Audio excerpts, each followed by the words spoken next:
We were looking at a primary season.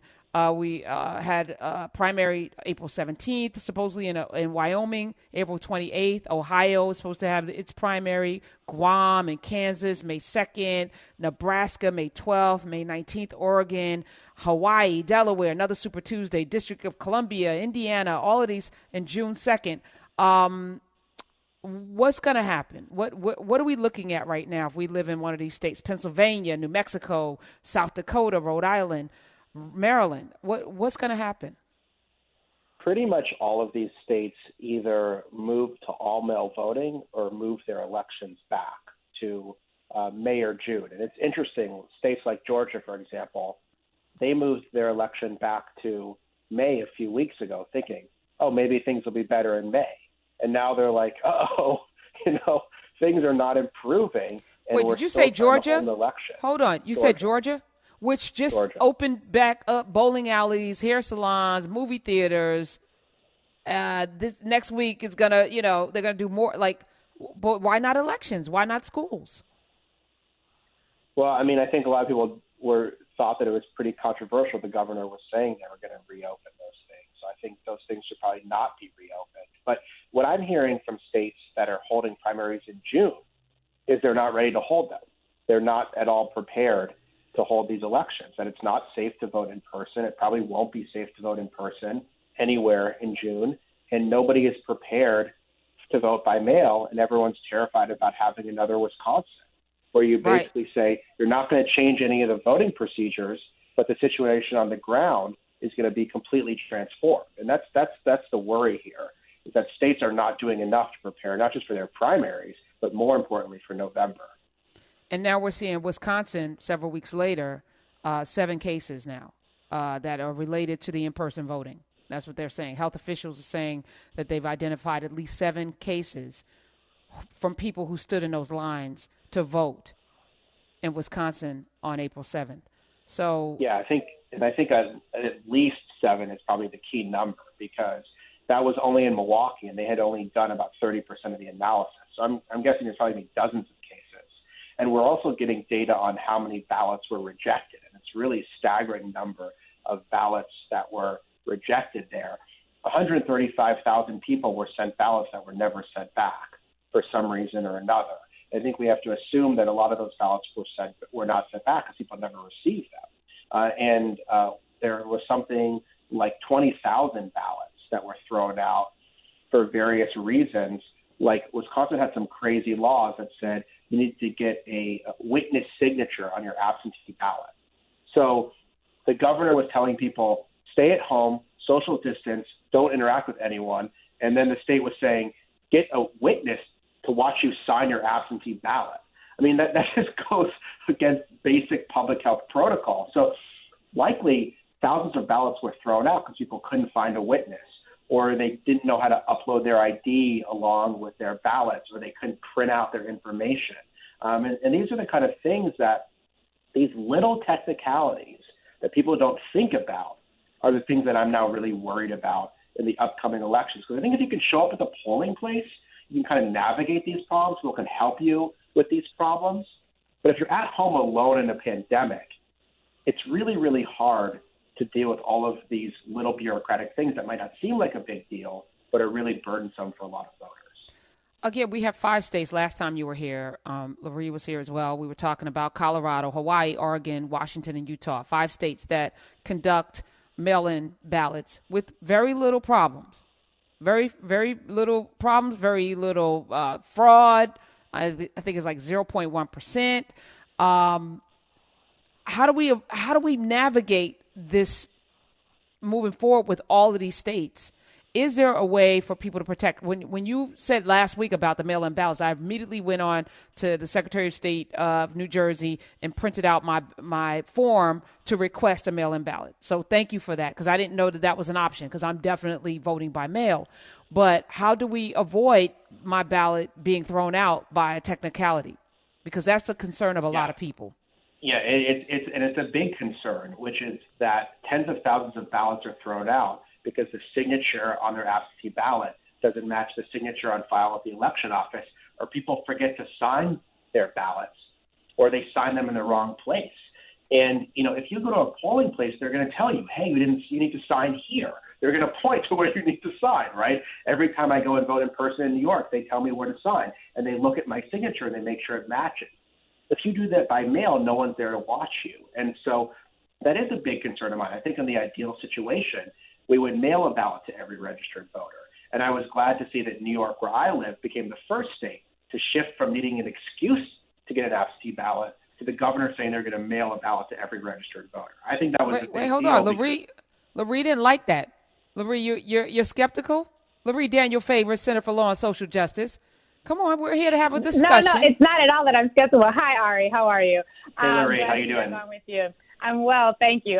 It's just funny because, as an advocate at the Center for Law and Social Justice, we have been advocating for an expansion of voting rights through early voting, through mail-in voting, expanded absentee, no-fault absentee voting for a really long time. Some of those reforms were adopted in the last legislative cycle, but many of them were not and have not been. And so it's this weird space that I sit in because I'm excited that people are going to be getting ballots that they can mail in. But at the same time, because it's being done under, it's going to be an executive order is our understanding. So the governor is going to have the ability to determine what this plan looks like and not necessarily the legislators. But there are a lot of questions that remain in New York that had we been able to have this rolled out and implemented in a systematic way without the pressure of a pandemic, we would have been able to answer questions like, will everyone, including inactive voters, get a ballot? Because oftentimes inactive voters aren't going to be considered a part of the group that gets a ballot mailed to them. What is the process for people to follow if they don't receive a ballot? What's the mail-in date going to be? Who's going to be counting the ballots? Where are they going to be counting them? What's the start date for the counting ballots? In New York City, an entire communities lost access to physical mailboxes. So post office boxes in a lot of New York City communities, particularly in black and brown spaces, were sealed off after 9/11. There's one working, functional mailbox deposit, the independent blue mailboxes that sort of sit on a corner that you can just stick a piece of mail in. I know of one functioning one in the entirety of Bedford-Stuyvesant, Brooklyn. So I'm glad that people are going to get ballots mailed to them. But right now we have a number of families that are doubled and tripled up that have moved since the last cycle, or who are not going to be able to get back to their home space because of what's happening with the pandemic. So it's weird. Like, it's like, oh my God, I would love for us to be in a mail-in voting scenario.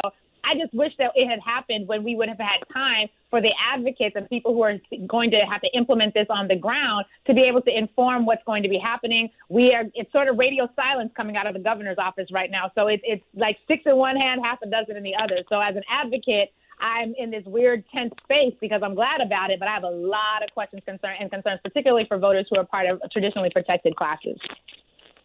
Yeah, I agree with all of that. I think those are all really good points to read. I think if you talk to people in Oregon and Washington and those states, it's taken them a long time to perfect this system, and it's still not perfect. Right. And so the idea that we're just going to suddenly switch to all-mail voting for November is making a lot of people nervous. I think they think it's the least bad of all the bad options. But there's a lot of questions about mail voting. Do people trust the post office? Do they have addresses where they can get mail delivered reliably? Will there be the same sort of disparities we see in all facets of life? Will that be dramatically amplified by voting by mail? If you look at Florida, for example, Florida throws out way more ballots from young people, from black people, from Latinos and other racial and ethnic minorities than white people. That's a big deal. You're talking about in Florida, they're 10 times more likely to throw out your mail ballot than they are to throw out your in-person ballot. So I'm just advocating for mail voting if we can't leave our homes. In an ideal world, I would still like to be able to go to a polling place, vote in person, and know that my vote is counted, and have 3 weeks or a month of early voting so it's convenient for everyone, and we can also safely social distance. I think in the ideal world, we would have a fusion system where ballots are sent to people. People can vote by the mail if they feel uncomfortable voting in person. But you also try to make voting in person as safe as possible. So you don't do what Milwaukee did, which is close 175 or 180 polling places and make everyone vote on one day. If you have a lot of polling places over a long period of time, it's a lot easier to social distance. It's like going to the grocery store right now. They want everyone to go at different times, right? So that you don't overload the system. And that's the same way voting should be. What's the resistance to that? Ari Berman's here, Lurie Daniel Favors, Afro State of Mind, to opening it up, say, in all of these states. Like right now, I live in Jersey. Why not have early voting so I can vote now? Why do I have to wait until June or July, or if they push it back to August? Why can't we start having everyone just vote, have the voting places open all the way? I mean, the folks that are working the polls, that's what they do. Most of them are retired or what have you, at least at my polling place, mostly retired people. Just have certain hours open every day from now until it's time to vote, until November, maybe. I don't know. What do we do? How do you? But I think you need to have set times of the election because that gives everyone certainty in terms of how the election runs. But I think we can't think of an election day anymore. I think it has to be more election month, especially with voting by mail, because mail ballots take a long time to get sent to you and a long time to get sent back. And one of the things that was so chaotic about Wisconsin is people didn't know when the election was. There was an unprecedented number of absentee ballot requests. The election workers were totally overloaded. I heard the clerk in Madison, Wisconsin, was working 110 hours a week. And wow. That's crazy. We should not, the election officials, they're under the same stress as all of us. Like we should not be putting extra stress on them. They're already putting themselves at risk going in person and doing their job at a time when right. the rest of us are social distancing. So I think we need to give people a lot more time. I think the resistance is some people just don't want to do anything new because they don't want to deal with the extra work. But a lot of the resistance is political, that some people like an outcome where more ballots are thrown out among young voters of course. and among voters and of black color. people. And exactly. Some people like that outcome. It's working for them, and that's why the system's not changing. So let's get back to who counts the votes. Like we saw in Georgia that Brian Kemp was the Secretary of State responsible for overseeing an election that he was also in, which seemed to be on its face a conflict of interest that no one seemed to have a problem with. Everyone had a problem with it, but there was nothing done. Who's responsible for making sure there's an accurate count in each state? Is that state to state? State to state. It's the secretaries of state are usually overseeing the process. It's the local county officials. The laws could vary a lot by county. And that might not be such a bad thing this election. One of the things that's been a good development in the last week is in Milwaukee County and in Allegheny County in Pennsylvania, where Pittsburgh is, in Miami-Dade and Broward County and Palm Beach County in Florida. Those counties have said, we're going to mail absentee ballot applications to every registered voter. Now, I'd like them to go further and actually mail ballots to every voter. But if suddenly Republicans start seeing these Democratic parts of the state mail ballots to voters, maybe they'll say we have no choice but to do that ourselves. Now, I think cynically they're going to try to stop Milwaukee and these places from doing this. That's what I think the response is going to be. But you could also see that the more urban places, the more democratic places that are at risk right now most heavily of coronavirus, they're going to say we're going to start taking aggressive steps to expand voting rights. And if the rest of the state needs to follow our lead, and that could be one of the good things that comes out of this. How do we empower the people who are listening to get the things that we need to get done, which are extended voting periods, mail-in ballots? Like, again, what's our power, those of us who are listening? I would say, first off, just go online and figure out what the law is in your state. Check your registration, check to see how to get an absentee ballot, and then I would say contact your local election officials. Contact the county clerk and contact the Secretary of State's office and say that you want to be able to safely vote by mail. You want to have an option to safely vote in person. Or you want to make sure you can safely social distance at the polls and that you can get a ballot mailed to you. Or you can easily submit an absentee ballot request. And I think if people start doing this with a lot of time, they'll be able to navigate the system a lot better than the way it was in Wisconsin, where you had 1 million absentee ballot applications in a week that nobody could handle. This is going to be a very interesting election. Ari, you're going to stay in touch with us because I imagine it's going to get dicier as the weeks go by.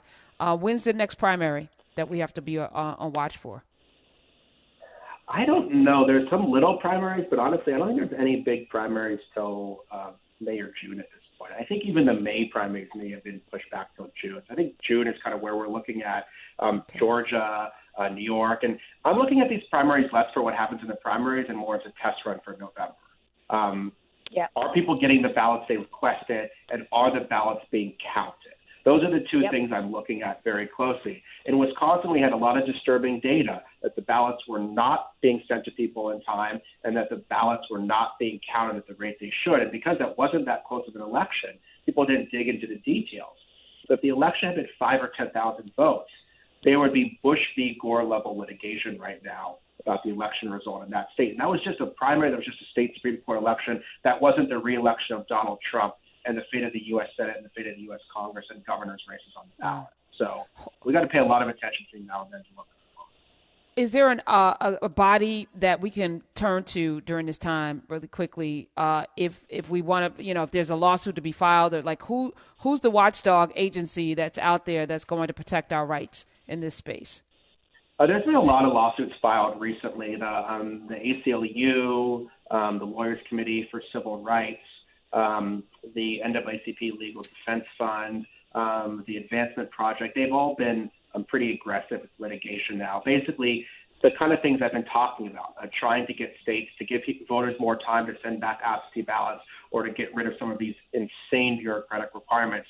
Hopefully do vote by mail completely, but if you're not going to do that, at least make it easy so that people aren't disenfranchised because they can't find another person as a witness. I mean, that kind of stuff. There's a law in Alabama that says you need to have 2 witnesses or a notary on your absentee ballot. And that is just like, it's ridiculous. That is the kind of stuff you heard about during Jim Crow. Yep. Those count these jelly beans. Yeah, poll taxes, et cetera.